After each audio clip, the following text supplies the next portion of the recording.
Hi, my name is Tuba Tanir Erdemir, and I am the coordinator of ADL's Task Force on Middle East Minorities. I'd like to welcome you to our second annual webinar commemorating the day to mark the departure or expulsion of Jews from the Arab lands and Iran, organized by ADL's Task Force on Middle East Minorities. Let me introduce Carole Nuriel, ADL's Senior Regional Director for Israel and Middle East and North Africa, for her introductory remarks. Thank you very much, Tuba. Since its establishment in 1913, ADL has been a strong voice with the mission of stopping the defamation of the Jewish people and securing fair and just treatment to all. Following our founding vision, ADL launched its first ever task force on Middle East minorities in 2018 with the mission of educating, advocating, and elevating the issues challenging these important and all too often overlooked communities across the Middle East, including religious, ethnic, sexual, and gender minorities, and other groups who face governmental and societal repression and discrimination. Today, we commemorate the day to mark the departure or the expulsion of Jews from the Arab lands and Iran. This will be our second annual panel hosted by ADL's Task Force on Middle East Minorities. I was a panelist in the first one we organized last year, and I shared my story, the story of my family's departure from Morocco, where they had lived for generations. And actually, they were a success story of a Jewish minority living prosperous and rich Jewish life in an Arab country. We believe that sharing stories of Jewish communities of the Middle East is more important than ever today. And commemorating the day to mark the departure or expulsion of Jews from the Arab lands and Iran gives us a perfect opportunity to share the stories of Jewish communities who have lived in the Middle East for generations, how they were uprooted, what were the dynamics that caused them to leave their homeland, and for some, like my family, to settle in Israel. Let me introduce our moderator, ADL's Task Force on Middle East Minorities co-chair and Chief Executive Officer of Multifaith Alliance and a friend, Shadi Martini. Shadi, to you. Thank you, Carole. Today we have a very distinguished panel with us. I'm going to introduce our three panelists today. Sarit Zehavi is the founder and president of the Alma Research and Education Center. Marjan Keypour Greenblatt is the founder and director of Alliance for Rights of All Minorities, ARAM, and a member of ADL Task Force on Middle East Minorities. Rob Satloff is the Segal executive director of the Washington Institute and author of Among the Righteous, Lost Stories from the Holocaust Long Reach into Arab Land. Sarit, start with you and ask you a question about your family heritage. Your family roots are in Damascus, something that my family is from Aleppo, the other competing city in Syria with Damascus. It's a lot. Every Syrian knows that Aleppo and Damascus was the gravity center in Syria. Can you tell us more about your family story in Damascus and what they told you and the memories they have there? So I should begin my story from Beirut, because my grandmother was born in Beirut, and her parents were murdered when they were on vacation in Ale in Beirut, which is the mountain areas of the Beirut. They were murdered because of a mistake. Somebody thought they are Christians. There was an open tap between a Christian family that was staying in the same cabin before. And when they were murdered with their little son, 5 sisters became orphans, and the uncles wanted to marry the daughters in a very early age. When I was younger, my grandmother used to tell me that they wanted joy in the family, but actually they wanted to marry them as quickly as possible. And that way, my grandmother was married to a rich jeweler who was actually older than her in 25 years, from the Jewish community in Syria, in Damascus. And that way my father was born in Damascus. The story my father tells is of a Jewish community that most of it was not interested in the Zionist project, was not interested in the process of the establishment of the State of Israel, and the children or the teenaged were much more interested in this, and they were going to the Hachalutz movement, like Boy Scouts. While my grandfather, each time he found out that my father was going to the Boy Scouts, to the Jewish Boy Scouts, he was angry with him because he wanted him to go to the synagogue and not to the Boy Scouts.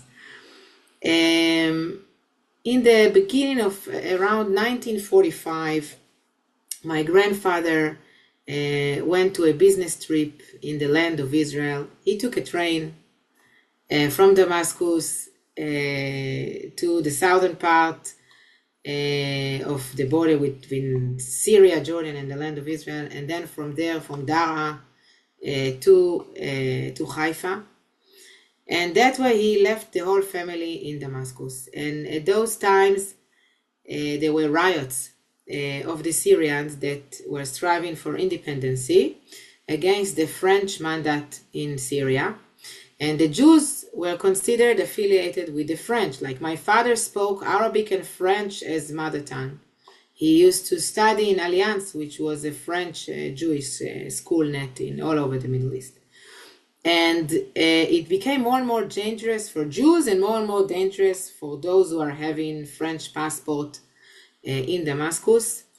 And the Haganah, the Zionist movement in Israel, decided to rescue the children, because they understood that there are more riots and more threats to the Jewish community. Things are becoming very unstable, and they started to send the kids to the land of Israel. Many families left elsewhere, to Mexico, Argentina, United States, whatever. And every night there were groups of around 15 kids that walked part of the way and part of the way on trucks from Damascus through the Golan Heights into the Galilee in Israel. My father and his younger brother were the youngest among those kids, among those 1,000 kids. My father was 11 years old, and his younger brother that he took with him was 6 years old, which is extremely unusual. Again, they all came without their parents. And I'm as a mother, I am thinking today about my grandmother that sent 2 kids, and she was left in Damascus with 2 more babies and the old grandparents of my grandfather. And she sent them away with no Instagram, no social media, no cell phone, nothing. Because it became that dangerous for them to stay, and it became that dangerous for the father to come back. And she sent my father with a mission to warn his father not to come back to Syria, because it's very dangerous for those with French passport to come to Syria. She decided to do that after the teacher was killed. The teacher of the Jewish community was killed in those days. This was like around May 1945, and she sent them away. Afterwards, we found the notebooks with their names of those from the Haganah that brought them into Israel. When my father came, he walked throughout the night. The story he is telling is a story of 2 children left alone in the dark, very much afraid, walking after the guide, lost the guide. They came back and found them, and they rescued them, pulled them away before the Arabs that were living them will find them. I said that part of the time they walked and part of the time they were on trucks. The trucks were trucks of the British Army that Jews from Israel used to volunteer for the British Army. So they used the trucks also to sneak the Jews into the land of Israel, to sneak the children into the land of Israel. And my father came, and in the morning, the decision of the Zionist movement was to separate the brothers and sisters, to send the kids to different places. And even when the families came to do whatever they can to make sure that the kids are becoming Israelis, and not enable them to connect their families. Today, it sounds terrible. I can tell you that my father completely forgave, didn't forget, but completely forgave those who had this project of taking the children from their families, because he said this was the only way to make them Israelis. If this was not done, I wouldn't be an Israeli today. He was sent to one kibbutz, one community, and his brother was sent to another one, and he was actually detached from his family for 2 years, and that way he learned the language, because he only knew biblical Hebrew. He didn't use the Hebrew that is being spoken. He became an Israeli in those 2 years. As a closure, I can tell you that when we celebrated 80 years old to my grandmother, the younger brother, Vita, came dressed as a kibbutz member, like with a hat and short pants, and he came to her and he said, I'm a kibbutz member, I'm not your son, I don't know, you found me when I was 6 years old, I can't remember anything. And she was so insulted. I will never forget her face when she saw him. And she said, of course you are my son. I was looking for you for so long until I found you. Of course you are my son. No doubt you are my son. But the experience was huge. And when they came to Israel, as I've said, my grandfather was a rich jeweler. I know exactly where our house is in Damascus. It's a very famous building, Bet Lisbona, in the Jewish neighborhood of Damascus. It still exists.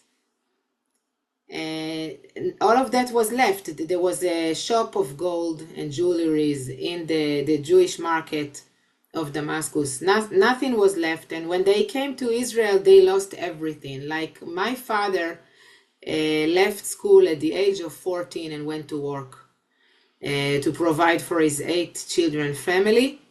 Because as I've said, my grandfather was relatively old.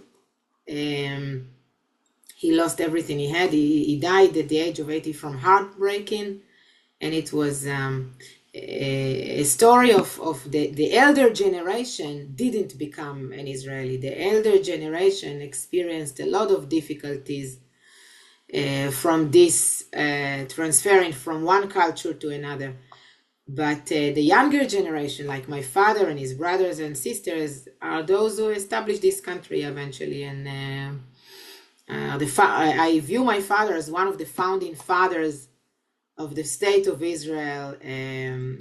Drafted to the army, established a family. He's very Zionist, and this is how he raised us as well. With all the difficulties and the story, I'm giving you just the headlines. The story is telling the story. He wrote about it. He lives the story. And he never forgot what happened to them over there in Syria, and the story of leaving his homeland and coming to a new homeland, I would put it this way.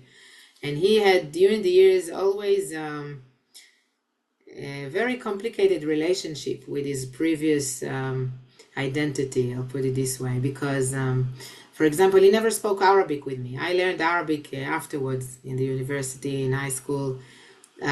He refused to listen to any Middle Eastern music. So the only thing we preserved was the food and the religious practices from there. But not Syrian culture. He didn't want that. He wanted, as I've said, to become an Israeli. And only when he became older,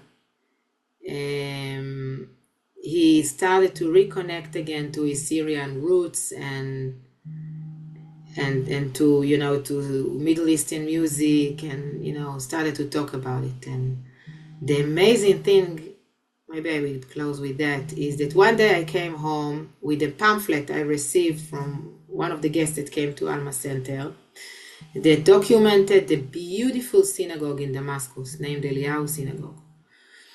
This synagogue was completely ruined during the civil war in Syria. No connection to Jews, just because of the civil war in Syria.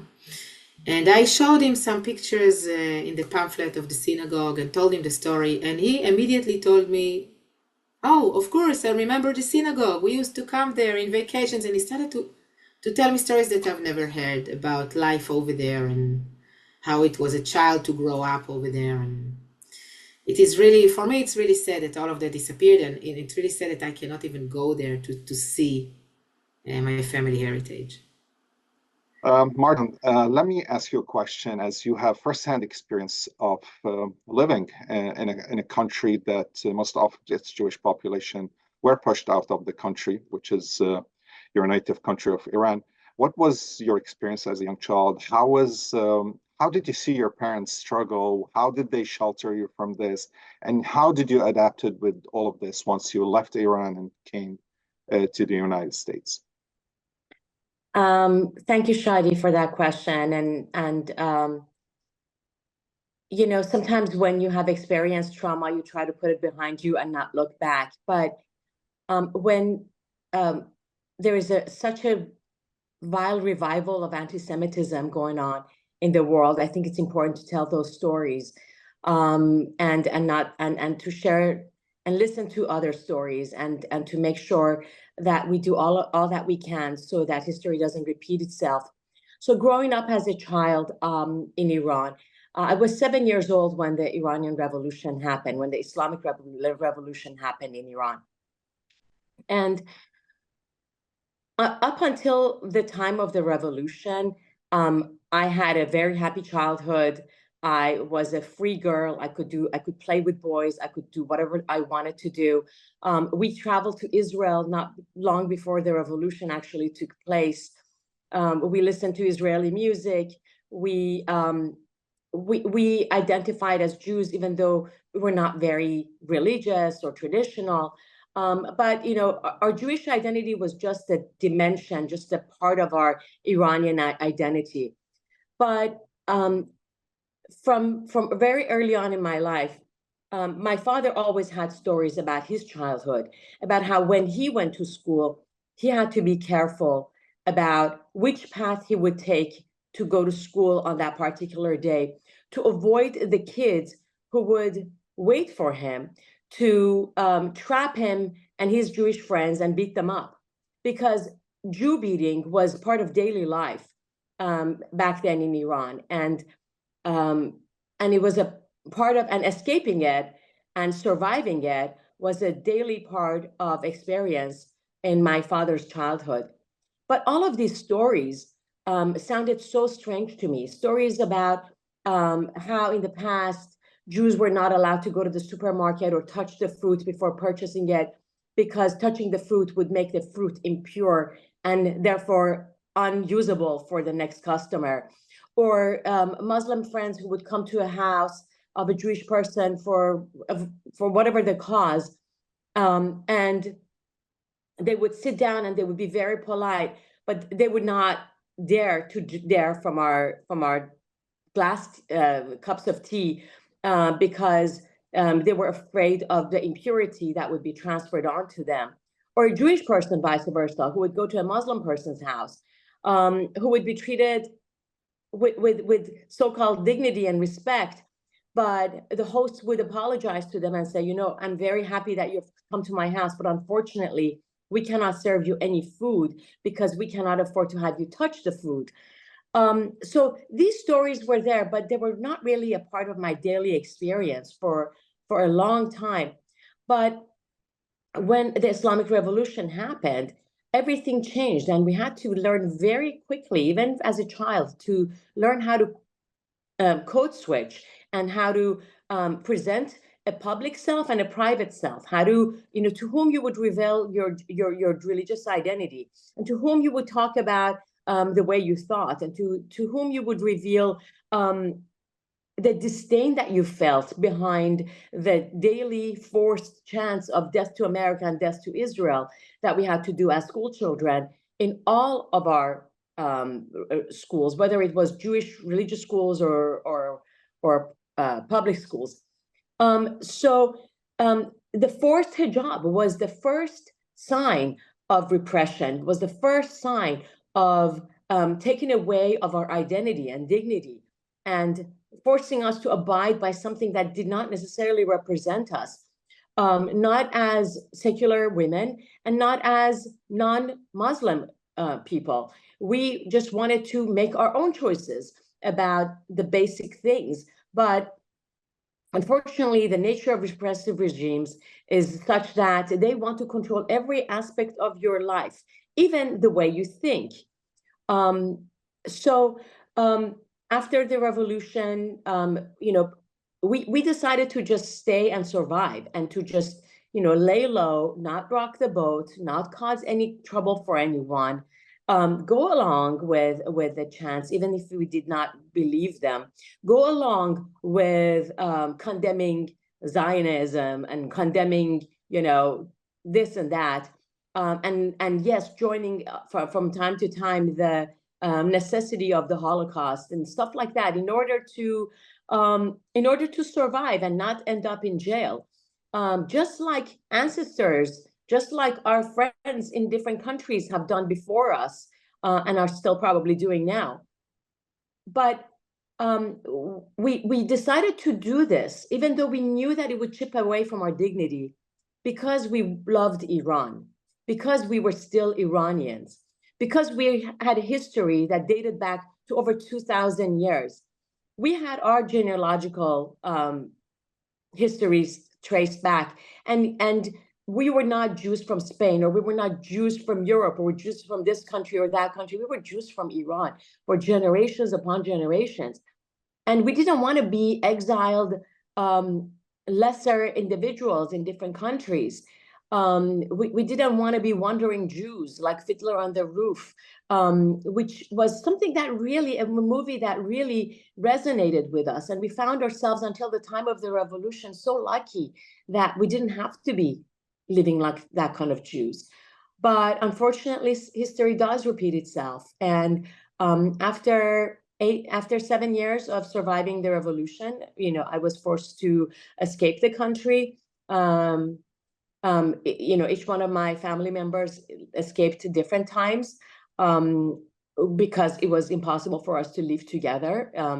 The regime forces you to lie, forces you to commit, to break the law in order to survive, in order to maintain a morsel of freedom and dignity. And then coming to the US, honestly, I was never called a dirty Jew, even after the revolution in Iran. My peers respected me. We had a shared struggle as people who were persecuted by one government, Jew and non-Jew. We shared the same struggle, and we had mutual respect for one another. But when I came to the US, and I was living in Los Angeles, one of my old neighbors from Iran was, somehow by surprise, she was also in, at my high school. And I was just remembering this story recently, that, we had maintained a respectful relationship with her. But when she came to the US and she saw that some of the Jews in Iran who had come right at the time of the revolution had made so much money and were living a comfortable, easy life, she built resentment and she lashed out. She lashed out in a very ugly way in my high school in America. And she called us dirty Jews, undeserving Jews, people who don't deserve anything, and so much more. And for the first time, I can actually see how people would lift the mask and somehow show the hatred that they had perhaps been hiding inside of them for all of those years. We were friends. We would play with each other in our in the backyard, but everything has changed, and I knew that our safety, our freedom in America was there, but that people were not always on our side. Rob, I want to ask you about your book, Among the Righteous, Lost Stories from the Holocaust Long Reach into Arab Lands. I'm a person who was born in these Arab lands. I'm the background of being from Muslim community, Muslim family, an Arab family. For me, my generation, we had there was a total amnesia of having Jewish people living among us. and they're always betrayed as this foreign elements. When in reality, when you go into research, it's these are indigenous people that were there before even Muslim rule came into community. Probably like some of the Jewish Syrians, as in my case, have longer history in Syria than my family. So your book, it was very important with its research about talking about these communities and what they faced and what was the effect of the Holocaust on these communities, either directly or indirectly. Can you shed a light about this situation? Because that was, I consider the grim part of your book, about talking about this bad overspill of the Holocaust and other factors that happened specifically in North Africa and Iraq. Well, thank you very much, Shadi. Yes, look, the Holocaust was principally a European story, but it wasn't solely a European story. So, for example, for 3 years, from 1940 to 1943, the fascists, whether it's Vichy France, Mussolini's Italy, or directly Nazi Germany, controlled North Africa, Morocco, Tunisia, Libya, Algeria. The fascists controlled other parts of the Middle East. You come from Syria. There was a period when Vichy France controlled Syria and Lebanon before it was liberated by the Allies. And then there was a unique story of Iraq, which never came under the direct control of European fascists, but it was governed by sympathizers of the fascists. And then at a terrible moment between the departure of the pro-fascist sympathizers and the arrival of the Brits, with the British actually around Baghdad, then we had the Farhud in Baghdad, the terrible raping, pillaging pogrom against the local Jewish community. So from all the way from Casablanca on the west to Baghdad on the east, there was this horrible experience that many Jews went throughout this period.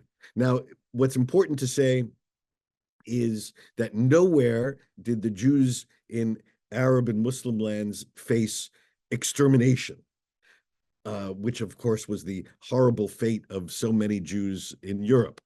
They did face almost everything else that the Nazis and their partners had in mind for Jews, from laws governing where they could live, what they could do, what they could wear, from confiscations of property to forced enslaved labor camps, to the raping of Jewish women, to the murder of individual Jews, and even the deportation of some Jews from Arab lands to those extermination camps in Europe.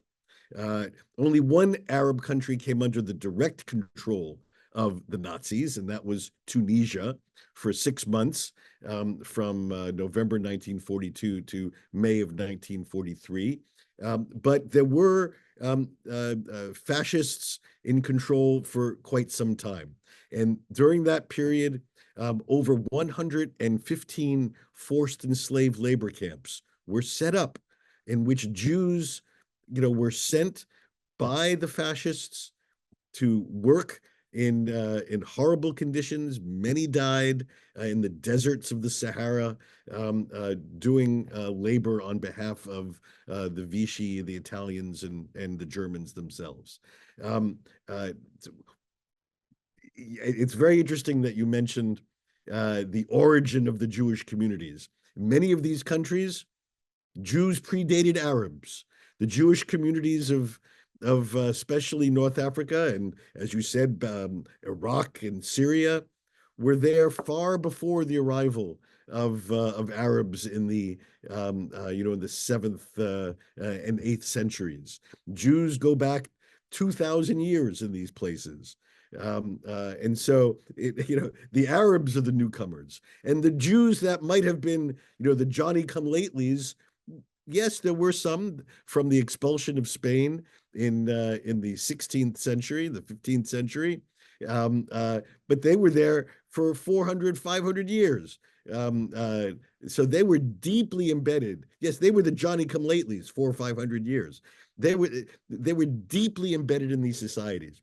And so one of the most significant impacts of the Holocaust in these societies, it was not that the Holocaust itself triggered the departure or expulsion of Jews. There were events that came later in the 40s and 50s that did that. But what the Holocaust did is it set the template for separating Jews from the rest of society. That in all these countries, many of these countries, they adopted the European laws, the Statut des Juifs, the Jewish laws from Vichy in Germany, which separated Jews out from the rest of society in legal fashion. And that created a whole new template. These Jews had been there for thousands of years, but yet these laws legally differentiated between Jew and non-Jew, and it created the new baseline from which what could happen after 48 and after 56 and the other episodes that did trigger the departure of Jews, it created the template that helped make them possible. And so that, I think, is one of the critical factors that connects this Holocaust experience, which itself was terrible for thousands of Jews, tens of thousands of Jews, hundreds of thousands of Jews. It connected that experience with the later experience of the forced departure or expulsion of Jews from many of these countries. Sarit, as an Arab, as a Muslim, I had very little information about a lot of things connected to Israel and Judaism and Zionism in general. And part of my, let's say, my curiosity was to do a fellowship with the Hartman Institute. And in it, I learned very interesting aspects that I didn't know, specifically about Jews that came from, Arab and Muslim countries. One of that you mentioned in your first response, that they weren't part of the Zionist project. So somehow they struggle at the beginning with that. And the other thing that you touched on is that they were very disappointed with their native countries, the countries that they came from.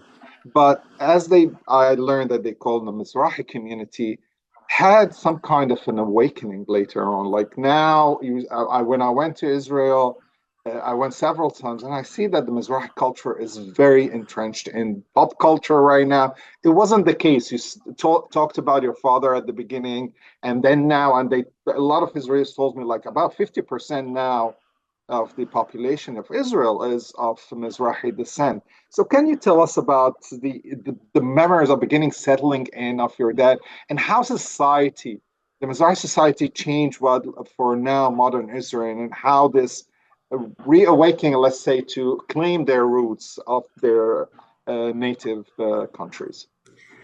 First, I must clarify something that I feel, and I also studied Middle Eastern studies, and I studied about that as well. And my feeling was that there is kind of glorification of the Jewish position in those countries, and this is not exactly accurate. The fact that, and at least from my family experience, the fact that they were not part of the Zionist project doesn't mean that they felt at home in Syria.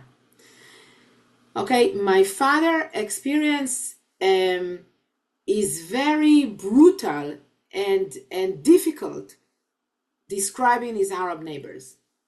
And this is an understatement, that the words I choose, okay?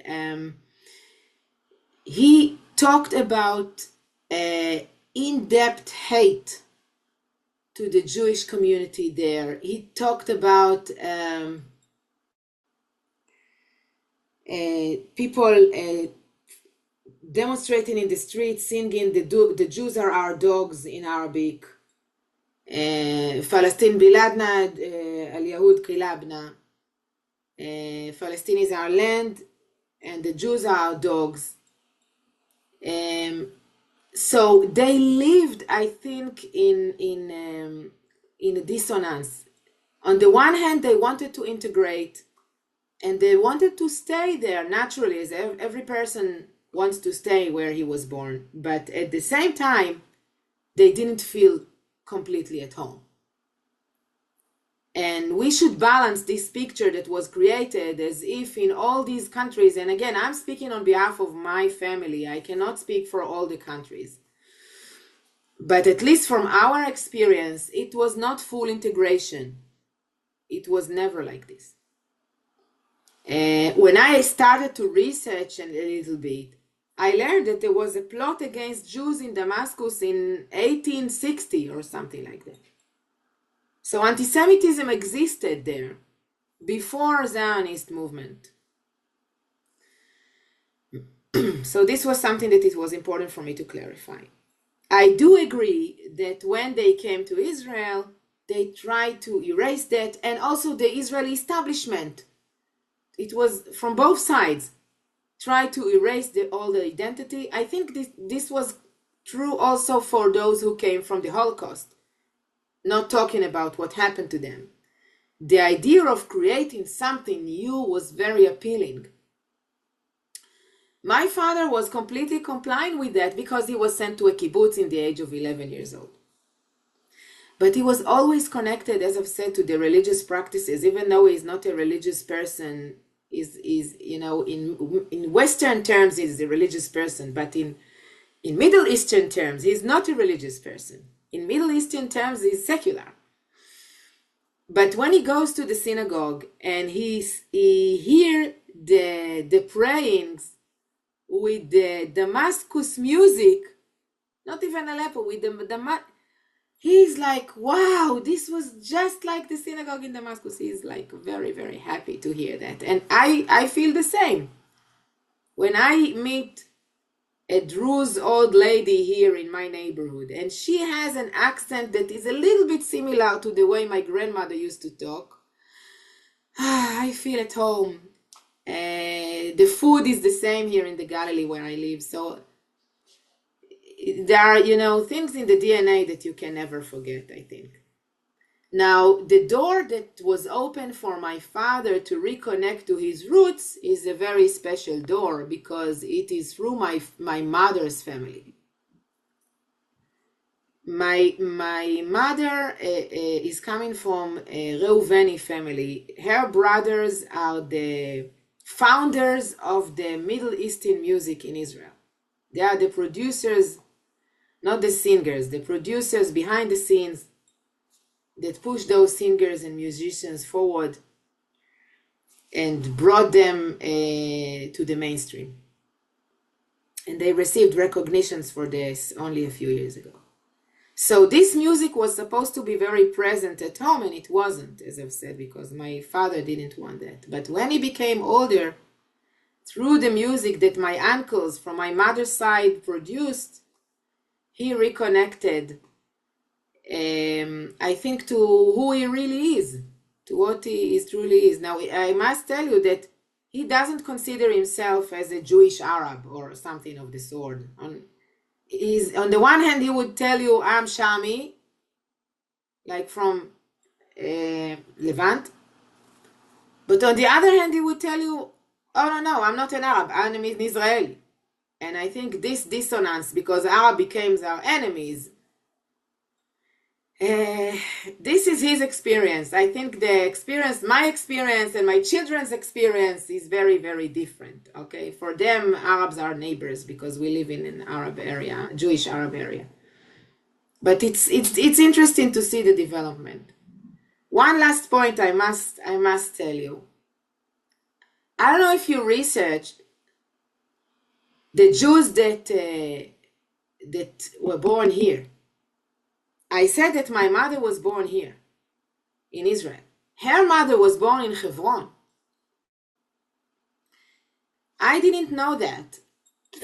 I was very busy with researching my father's story. And when I grew up, we learned from her brother that she was born in Hebron, and she was 7 years old in 1929 in the massacre in Hebron, and she was rescued by a Muslim family. And then the next day, after the massacre, the British expelled all the Jews that lived for centuries in Hebron and other towns of West Bank and Gaza. And my family went to Jerusalem. So I, during the year, thought that my grandmother was, she said, I grew up in Jerusalem, but she never said where she was born until we found out. Marjan, you talked briefly about your uprooting experience, but I want to reflect on it from the world we live in today. You know, the October 7th terrorist attack and massacre affected, I think, Jews around the world. And it also raised the level of anti-Semitism around the world tremendously. How this, is it, are you seeing like deja vu? Like you mentioned, like you had like, it's a brief period when before the Iran Islamic Revolution that was, you felt fine, and now and then you saw the anti-Semitism and anti-Jewish hatred rise tremendously. How is this reflecting now after the world of after October 7th, and what the savagery that we saw with the attacks, and some people celebrating it in areas here in the United States or other places in Europe? How is this experience reflective on you and your life and the Jewish people in general today, especially people who were uprooted already from their native lands? It's very unsettling, literally and figuratively. Really, unsettling is the best word to describe the reaction to this. And I have to say that I think reflecting on the hatred that was unleashed after October 7th and the enthusiasm and joy with which some people received the news of Jews being massacred, it was just reminiscent of all the stories of the past that we had heard before, all the plots to come and steal Jews from a neighborhood, force them to steal them or kill them or injure them, maim them, rape them. All of the things that I had heard from my father and from my grandparents, things that they had heard, but it just never really went in. We never really believed it. But it suddenly, in an instant, it brought all of those memories, all of those nightmares, all of those crazy stories that seemed unimaginable for human beings to do back to life. And what I am concluding is that October 7th gave Jew haters permission to unleash and to act on their Jew haters, Jew hatred, to not hide it anymore. Because, if they were hiding it, is because they wanted to be socially acceptable. But October 7th made it socially acceptable to be a Jew hater and to be violent against Jews. And there was really no major consequence against them. And at the end of the day, the Jews were blamed for a lot of that, what happened. And also, they were accused of lying about what was happening to them, or conspiring to say all of those things in order to buy empathy from the international community. Again, these were things that have happened and had been seen in the past. But in my current experience, I see it as a permission to act on your Jew hatred, and sometimes verbally, sometimes violently. So many of us are on guard. Many of us are afraid. Many of us are going back to code switching that I learned as a 7-year-old girl in Iran. But the reality is that Jew hatred is more a reflection of the society than a threat to us. It's really a threat to the nature of what society is going to become and what the world is directed to normalize. We will survive. We have a 1,000-year-old story of survival, an experience with survival. Despite our small numbers as a Jewish population, we will make it. But what happens to societies that will embrace anti-Semitism? They fall and they fail pretty badly. So it is an academic, theoretic way to look at this, but there's also a day-to-day way of looking at it. And sometimes, you know, the experience is so close to us in person that it is hard to get perspective of it from outside. But I get perspective as an outsider from it. When from time to time, I get a call from an Iranian Muslim friend who has experienced persecution, not as a Jew, but as a member of the society experiencing repression. And they call because they understand the source of this hatred. They call and because they understand that it's one government right now that is propagating a lot of this hatred. And they, you know, just a moment of empathy, a moment of friendship and understanding that, yes, I know, I understand your pain. I'm with you. You're not alone. It means so much. And at that moment of outreach, it makes me realize that I'm not alone. But because those calls are so few and far in between, I also realize that we are so alone. So it's a duality that, you know, we have to deal with. And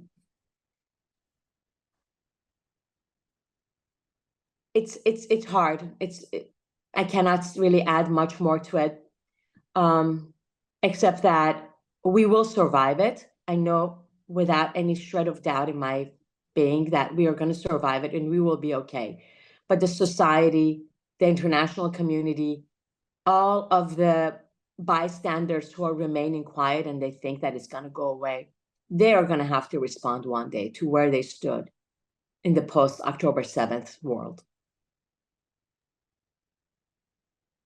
Rob, you know, Marjan reflected on one thing is about her Muslim friend calling her and telling her that his oppression now he resonates, and it's somehow it resonates with me as well, as I'm a person who somehow been reformed because I was brought up in an atmosphere that our teachings that teach hate and alienate people depending on their religions, their ethnic backgrounds, and other and permitted acts of violence against people who are not the same as us.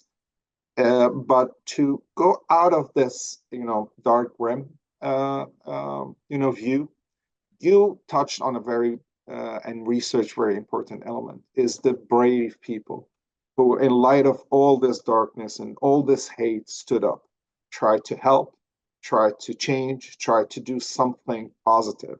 So these people exist. These people, I think, are the people who are the force of change that should be nourished. And of course, that was in the period of, around the Second World War, but they do exist today. Can you tell us some of these stories of hopes that give us hope that, you know, there are these brave souls and interesting personalities that did something good in the worst time, endangering their lives and the lives of their families? Yeah, thank you so much for asking. We know that these people are there. We saw them on October 7th. We saw these terrific Bedouin and other Arab compatriots of Jewish Israelis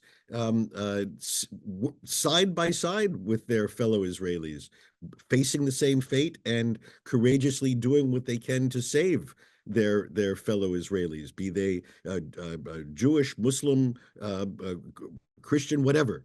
And that same story goes back in time. We know this also from the Holocaust. I mean, it's quite famous. Israel has the Garden of the Righteous to remember the thousands of non-Jews who saved Jews. Even at Yad Vashem, there are a number of Muslims, Albanians, Turks, etc. My research added to this, in my view, Arabs from within Arab societies who risked everything to protect, rescue, and save Jews facing the persecution from the fascists. And so we get stories that are very common about ordinary Arabs, helping Jews who had not enough to eat, or babies who were orphaned. We have many stories like this. We have stories from leaders. Most famous is Sultan Muhammad V, who's remembered by his people in Morocco for his affinity to the local Jewish community. It's a similar story in Tunisia, where the Bey of Tunis did what he could to protect Jews facing German Nazi persecution. Then we have real stories of individual Arabs risking their lives to save Jews. I'll tell you just two right now. One is this terrific story of the former mayor of Tunis named Siali Sakat, who after retirement lived on a farm in the Zahwan Valley, which just happened to be about 30 kilometers or so outside of Tunis. It just happened to be the battle line where the Allies and the Axis forces were fighting the most important battle of the European theater in late 42, early 43.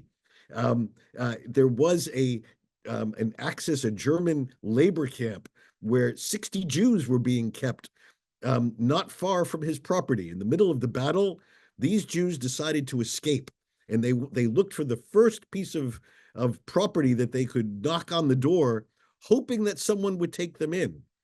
And they knocked on the door of Siali Sakat's farm. He didn't know who was going to win the war. It could have been the Germans, could have been the Americans. He had no idea. But yet he let all 60 of these Jews into his farm, gave them shelter, gave them food, kept them there for weeks until the battle was clear that the Allies had won. It was a remarkable story.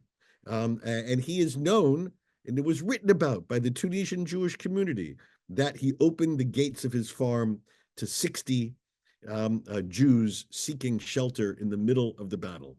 And then there's another terrific story of a man named Khalid Abdul Wahab in the seaside town of Mahdia in Tunisia. The Germans came, they set up their headquarters and confiscated Jewish properties all throughout the town. Khalid, who was a wealthy landowner, the son of a former minister, Khalid had a big farm outside of town. Khalid knew from the Germans that they were about to take over the property of a certain Jewish family, and that the German officer in charge of the town had his eye on a certain Jewish woman whose family happened to have worked for Khalid's family. Well, Khalid did what people do in these moments. He saved them. In the middle of the night, he went to that family, took them, all the extended family, the old men, the old women, the children, because the men were off doing slave labor. The adult men took all the other people and brought them, ferried them to his farm, kept them hidden in the stables so that the Germans could not find them. It's a terrific story. I know this because I have interviewed two of the women that Khalid saved on his farm, and Khalid's daughter, who Khalid had told that he kept people on his farm during the war. It's a terrific story. There are others like this. My basic finding, and I'll conclude with this, my basic finding is that percentage-wise, Arabs who saved Jews are very similar percentage-wise to the numbers of Europeans who saved Jews. If we have 6 million Jews tragically killed in Europe, and Yad Vashem has recognized somewhere in the mid-20,000s, a very similar percentage we know for sure in Arab lands, where about between 4,000 and 5,000 Jews were ultimately killed. We know of the 2 dozen stories where Arabs saved Jews. So there's a similarity here, and it should be recognized that at moments like this, there are perpetrators, there are bystanders, and there are rescuers. All of their stories deserve to be told, because the stories of the perpetrators only become that much more real when you tell the other story, that there was another choice that they could have made. Because some people actually made the choice to save, protect, and rescue their fellow people. And when you hear that, it underscores the evil of the perpetrators.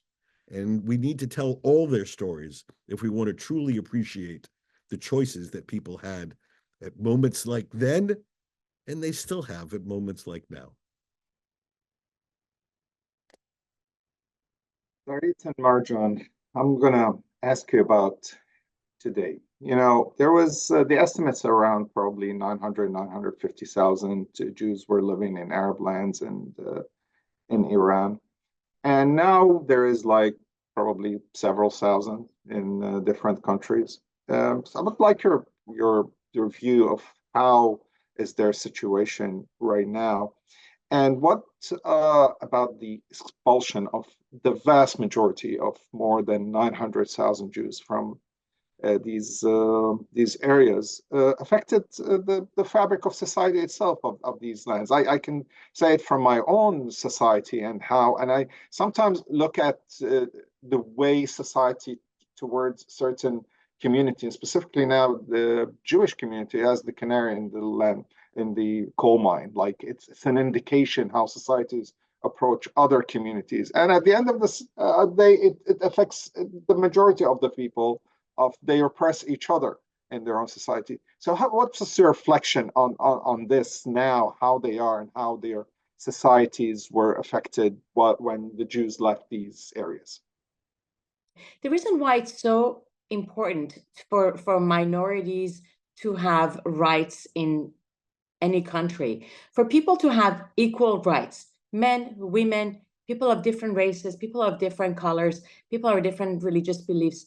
The reason why it's so important for everyone to be treated as an equal human being is because in these societies, there is an opportunity to thrive, to be creative, to think differently, to contribute, to expand your knowledge, to experiment with something new, to see the world from a different perspective, to come and go with someone who's very different from you, and to learn from them in that way.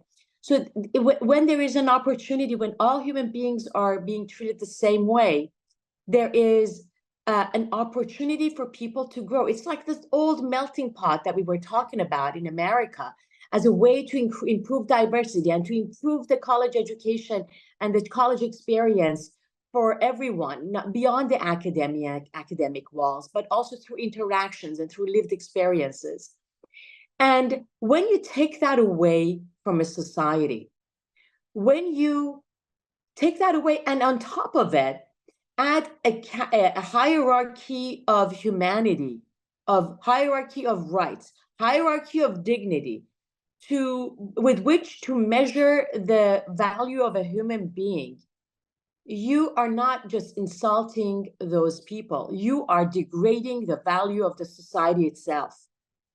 And when this happened in Iran, when they wrote a so-called constitution after the Islamic Republic took place, and in that constitution, they wrote on black on white that human beings in Iran from now on, they're going to be regarded as first class, second class, and uncategorized citizens. They degraded the Iranian country as a whole. It was not just the people who were degraded, but they really degraded the country as a whole. And now you can see that, with this categorization, with this dehumanization in the name of law, they are forbidding alternative thinking. They're forbidding free press and questioning of the government, questioning of religion, questioning in general is illegal. It's something that can get you into trouble. I am speaking to you, and it's, I know that this is going to be released later, but yesterday, a dear activist friend that I had known for 10 years, who was one of those righteous non-Jews who would stand by any persecuted individual, by any persecuted member of the society, while he had endured years of torture and prison in Iran himself, electric shocks, things that he couldn't even really share anymore because he was so heartbroken and so pained by all of this experience. Unfortunately, he committed suicide yesterday, and it's really, really difficult to see individuals like this who sacrifice everything to stand by their rights and what they believe, but they get broken by the society in the end. And with Kianush Sanjari's death, I think that we Iranians and the world itself has lost some level of its hope and some level of dignity that we could have had, some level of aspiration and knowledge that we could live a better life than succumbing and surrendering to repression and darkness and hatred. But what happened in Iran is that a lot of people like Kianush and a lot of other people who are persecuted because of their beliefs. And we talk about religious minorities and we talk about the Jews a lot because, yes, we are the canary in the coal mine. But a lot of these people just end up leaving the country because their choices are either death or refuge in a different society where they can be accepted as who they are.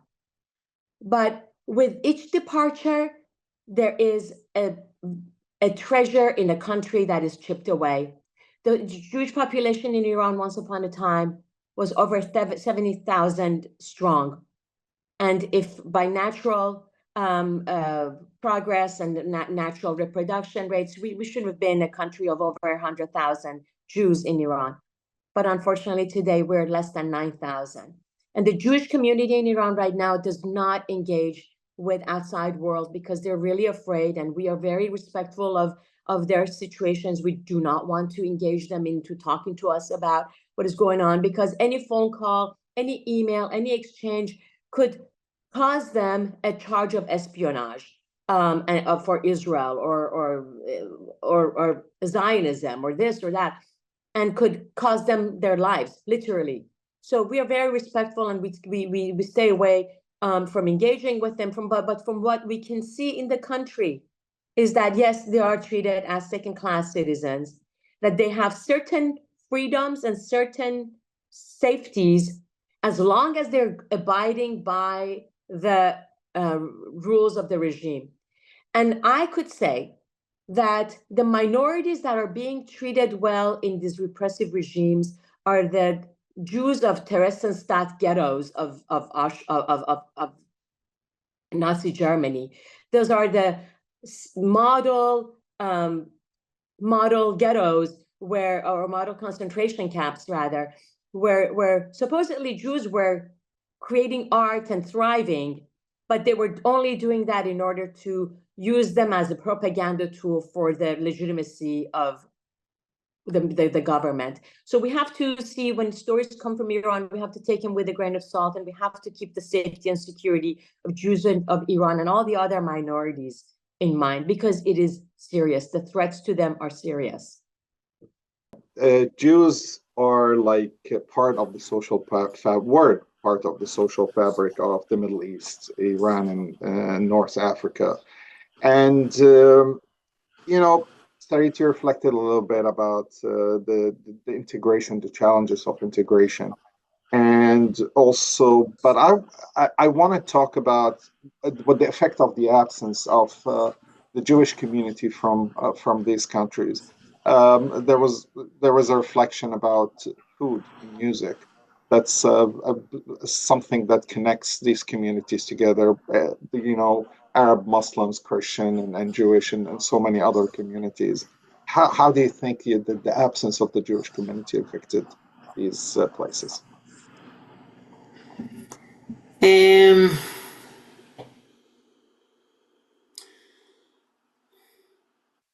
I don't know,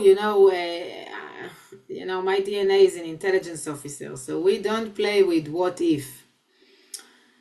But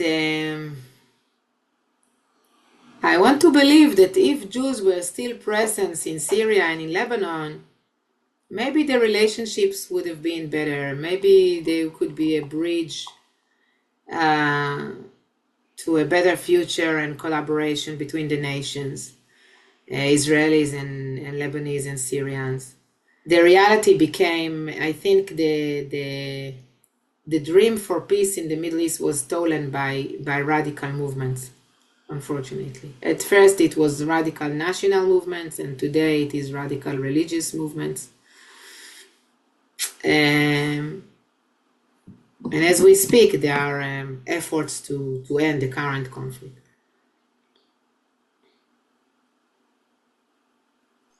We will end with wishes of peace. And let me thank you all, Marjan, Sarit, and Rob, for sharing your stories and insights with us.